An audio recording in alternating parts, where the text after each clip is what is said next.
Good morning students. आज की हमारी एपीएस स्कूल कठुमर की ऑनलाइन क्लासेज में आपका स्वागत है।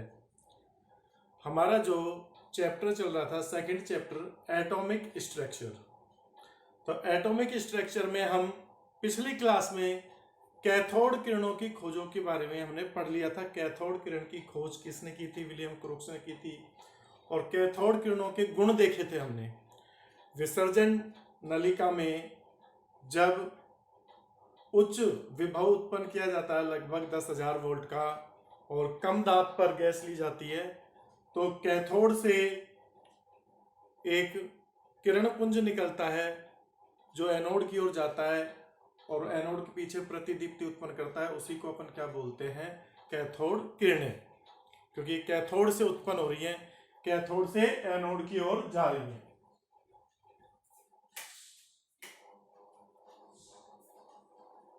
इसके बाद मैंने कैथोड किरणों के आपको प्रॉपर्टी बताई थी।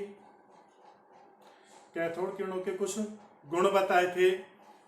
ये सीधी रेखा में चलती हैं, इनमें गतिज ऊर्जा होती है, ये एक्स किरण उत्पन्न करती हैं। एक्स किरणों की प्रकृति है जो कैथोड धातु की, कैथोड को बनाने वाली धातु की प्रकृति और गैस की प्रकृति पर निर्भर नहीं करती।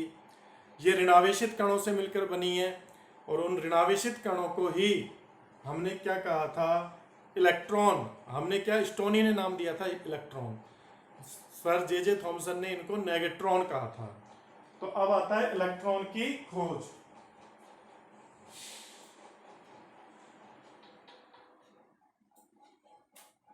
इलेक्ट्रॉन की खोज, इलेक्ट्रॉन की जो खोज है वो कैथोड किरणों की खोज के बाद हुई।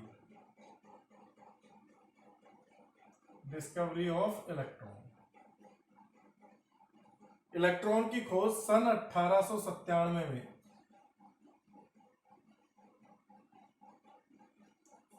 सर जे थॉमसन ने की थी।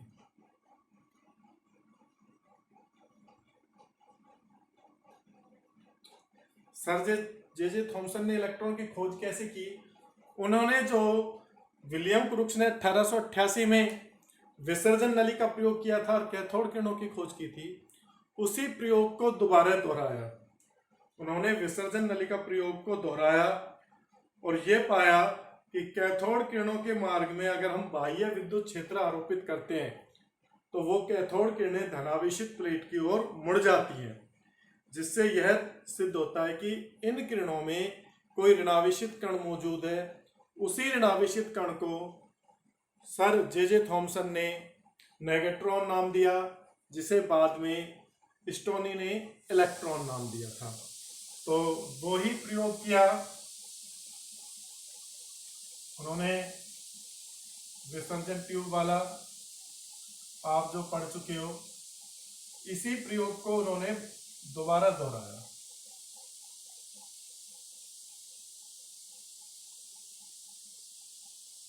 ये एनोड और ये कैथोड, और इसमें एक वैक्यूम पंप लगा दिए, निर्वात पंप। उन्होंने देखा कि कैथोड से किरणें निकलकर एनोड की ओर जाती है। एनोड धनावेशित प्लेट है, इसका मतलब कैथोड किरणें जो ऋणावेशित कणों से मिलकर बनी है। कैथोड किरणें जो कैथोड किरणें ऋणावेशित कणों से मिलकर बनी है। ऋणावेशित कणों से मिलकर बनी है।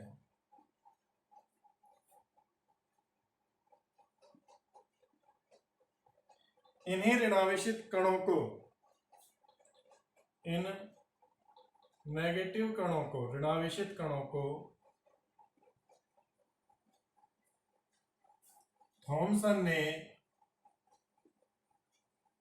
नेगेट्रॉन नाम दिया।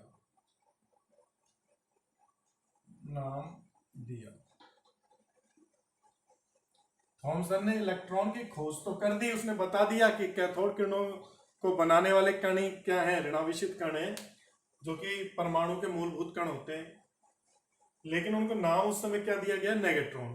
बाद में स्टोनी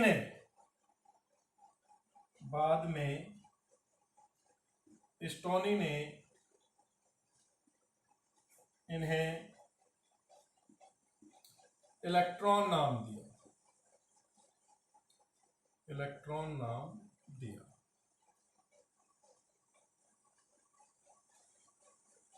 अब देखो, इलेक्ट्रॉन है जो परमाणु का मूलभूत कण है, तो आपको कुछ चीजें याद रखनी है हमेशा।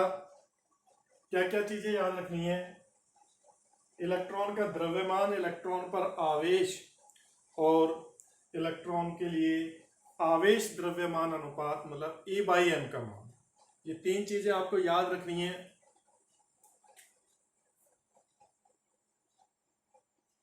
सबसे पहले इलेक्ट्रॉन पर आवेश। देखो, इलेक्ट्रॉन पर ऋणावेश पाया जाता है, पर ऋणावेश का मान कितना होता है, एक इलेक्ट्रॉन पर 1.6 इंटू 10⁻⁻19 कूलम ऋणावेशित करना है ना, ये इलेक्ट्रॉन पर आवेश होता है। फिर दूसरी चीज, इलेक्ट्रॉन का द्रव्यमान,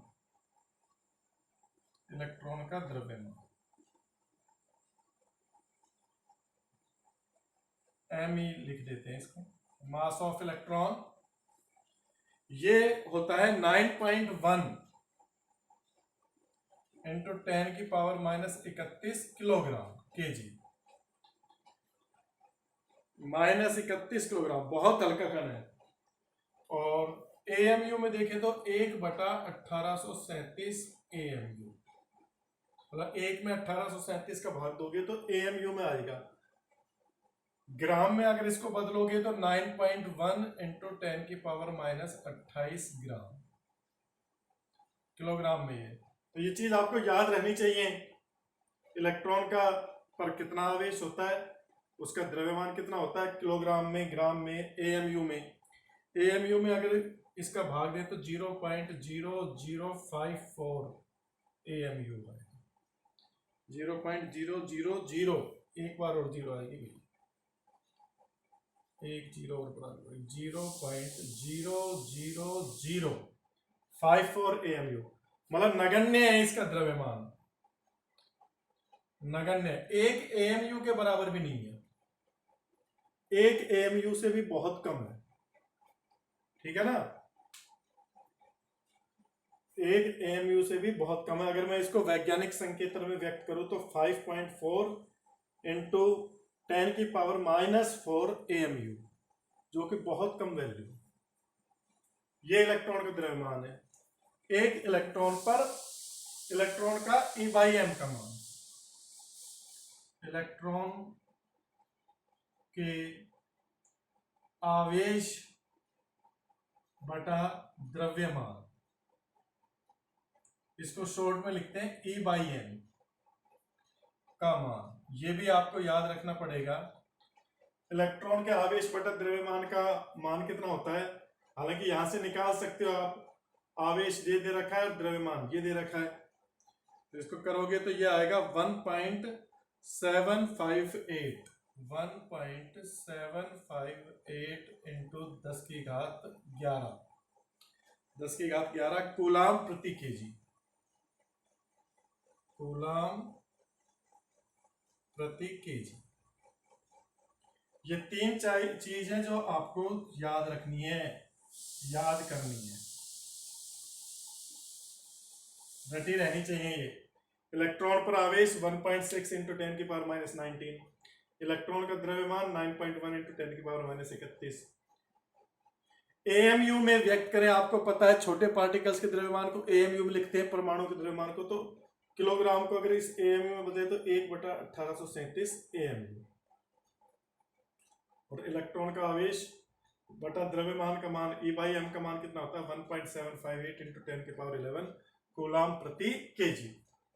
अब ये देखेंगे कि इलेक्ट्रॉन का जो आवेश है या इलेक्ट्रॉन के E बाई एम का मान किसने ज्ञात किया, कैसे ज्ञात किया, ये चीज हमें देखनी है। आवेश और E बाई एम का मान, पहले E बाई एम का मान ज्ञात किया गया था, पहले E बाई एम का मान ज्ञात किया गया, फिर आवेश ज्ञात किया गया, उसके बाद इलेक्ट्रॉन का द्रव्यमान ज्ञात किया गया। ऐसा नहीं है कि इलेक्ट्रॉन का द्रव्यमान पहले ही ज्ञात हो गया हो।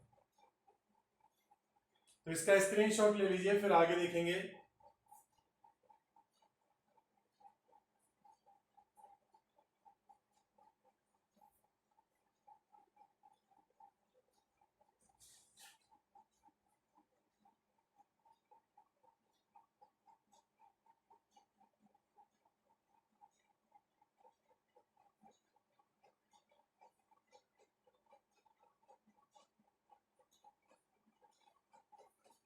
हाँ भाई, स्क्रीनशॉट ले लिया इसका।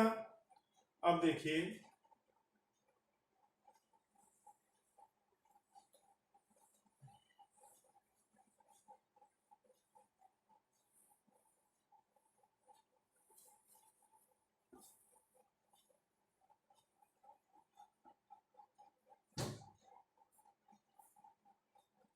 अच्छा, इलेक्ट्रॉन पर जो आवेश है वो सबसे न्यूनतम आवेश मान है।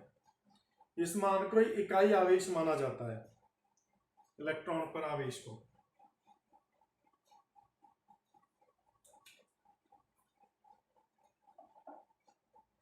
इलेक्ट्रॉन के लिए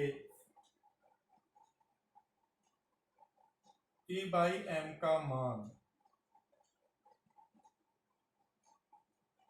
ज्ञात करना।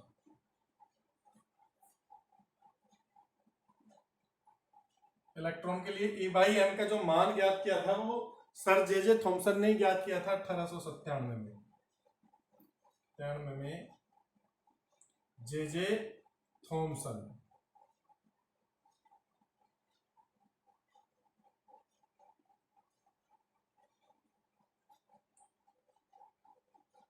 सर जे थॉमसन ने ही E बाई एम का मान ज्ञात किया।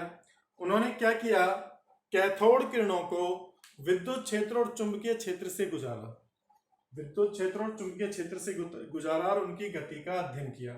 उन्होंने एक प्रायोगिक व्यवस्था की। वो देखिए उन्होंने क्या किया, एक पहले तो विसर्जन ट्यूब में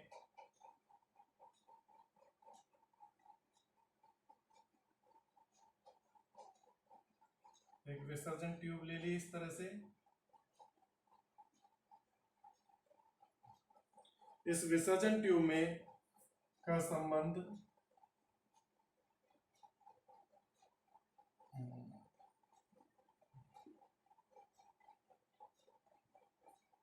बैटरी और बिंदी से, ये प्लस ये माइनस, तो ये वाला तो क्या हो गया कैथोड, और ये वाला क्या हो गया एनोड। ये तो वही प्रयोग है। अब इसमें इन्होंने आगे क्या किया, यहां से जो निकलते हैं कैथोड किरणें निकलती हैं, ये क्या है आपकी कैथोड किरणें।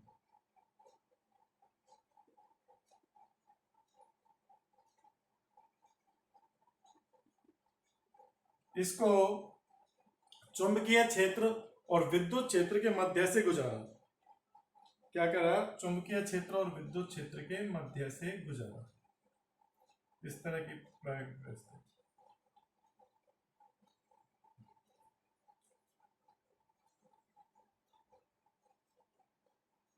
यहां पर एक पर्दा लगा दिया जिससे कि कण आके टकराएंगे तो प्रतिदीप्ति उत्पन्न करेंगे। ये पर्दा लगा दिया, ZNS का पर्दा।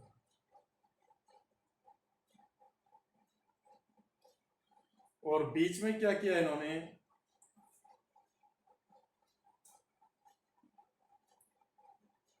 दो तो विद्युत प्लेटें लगा दी, एक तो पॉजिटिव प्लेट एक नेगेटिव प्लेट। यहां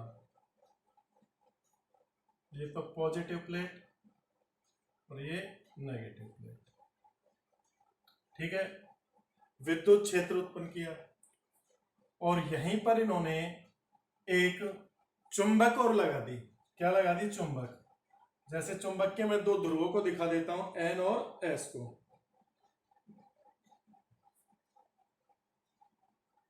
जैसे ये एन, इसको ऐसे मानो ये एक दूसरे के लंबवत है, और ये एस, इस तरह से एन एस। ये आपका क्या हो गया, चुंबकीय क्षेत्र हो गया।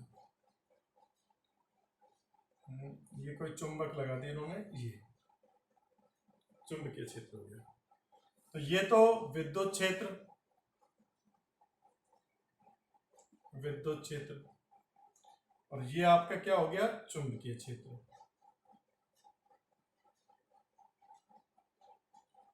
उन्होंने क्या किया, सर जे जे थॉमसन ने पहले केवल विद्युत क्षेत्र आरोपित किया, चुंबकीय क्षेत्र को आरोपित नहीं किया। अच्छा, इसको ऐसे मत समझो, ये रखें, ये ऐसे रखें, ऐसे। अब भाई ब्लैक बोर्ड द्विविमीय है, तो मैं त्रिविमीय चीज को नहीं दिखा सकता। ये ऐसे हैं, एक एन सिरा इधर और एस सिरा बाहर की ओर, ये किरणें जा रही हैं, और ये ऊपर नीचे है, ये तीनों एक दूसरे के लंबवत है। इस चीज को याद रखो, चुंबकीय क्षेत्र, विद्युत क्षेत्र व कैथोड किरणों, कैथोड किरणें एक दूसरे के लंबवत है, तीनों एक दूसरे के लंबवत है।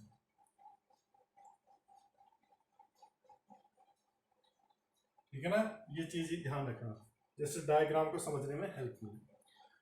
पहले उन्होंने क्या किया, एक बार विद्युत क्षेत्र आरोपित किया। उन्होंने विद्युत क्षेत्र आरोपित किया तो जनरल सी बात है, कैथोड किरणों पर ऋणावेश होता है, तो वो धनावेशित प्लेट की ओर मुड़ेंगी। तो ये कैथोड किरण विद्युत क्षेत्र लगाने पर यहां पर प्रतिदीप्ति उत्पन्न हुई, मतलब इस पॉइंट पर टकराई। इसको अपन मान लेते हैं एक्स पॉइंट, एक्स। फिर उन्होंने क्या किया, विद्युत क्षेत्र को तो हटा दिया, चुंबकीय क्षेत्र आरोपित किया। चुंबकीय क्षेत्र आरोपित करने पर ये इधर की ओर प्रतिदीप्ति उत्पन्न हुई, इसको पॉइंट को वाई। फिर उन्होंने क्या किया, चुंबकीय क्षेत्र और विद्युत क्षेत्र दोनों को समायोजित किया, दोनों को ही आरोपित किया, समायोजित किया, और तब तक एक दूसरे पर समायोजित किया, मतलब विद्युत विभव बढ़ाया या चुंबकीय क्षेत्र का मान बढ़ाया, जब तक कि ये कैथोड किरण सीधी ना चली जाए बिना विक्षेपित हुए। इसको नाम दे दिया जेड, जेड। ये 3 पॉइंटों पर, फिर से सुन लीजिए, विसर्जन ट्यूब में, विसर्जन नलिका में, ये आपकी विसर्जन नलिका,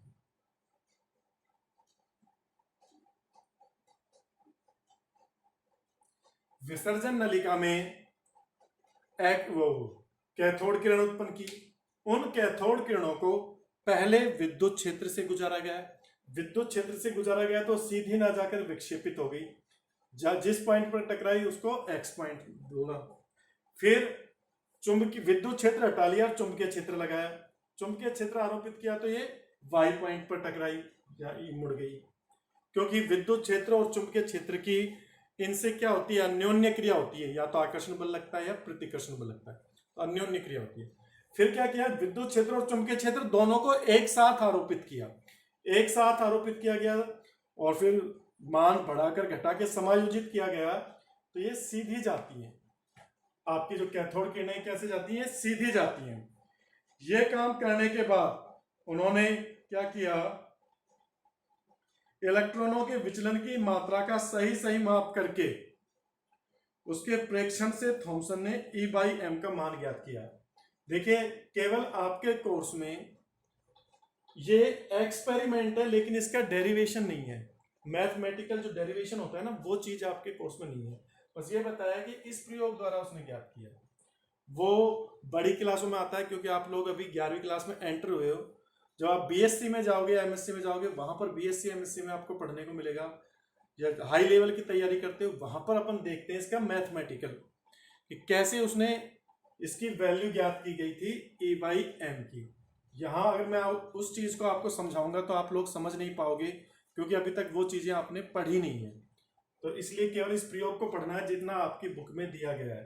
तो बुक में केवल यही दिया गया है, ये डायग्राम याद रखना है, एक बार विद्युत क्षेत्र लगाना है, एक बार चुंबकीय क्षेत्र लगाना है, एक बार दोनों को लगाकर जब वो सीधी जाती है, मतलब ये दोनों एक दूसरे को निरस्त कर देते हैं तो कैथोड किरण सीधी निकल जाती है उसको। और इस प्रयोग के द्वारा इन्होंने E/m का मान ज्ञात किया गया। इस प्रयोग द्वारा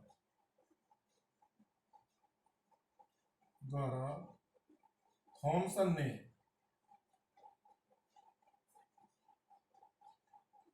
E/m इलेक्ट्रॉन के लिए E/m का मान ज्ञात किया, जो कितना आया था आपका 1.7588 इंटू 10⁻11 कूलाम प्रति केजी। कई बार क्वेश्चन आ जाता है कि इलेक्ट्रॉन के लिए E/m का मान किसने ज्ञात किया गया, तो सर जे थॉमसन ने ही ज्ञात किया था। इलेक्ट्रॉन के लिए E/m का मान सर जे थॉमसन ने ज्ञात किया था और इस प्रयोग द्वारा ज्ञात किया। इसका डायग्राम आ सकता है, तो आप इसका डायग्राम ध्यान में रखना है आपको। इसका स्क्रीनशॉट ले लीजिए।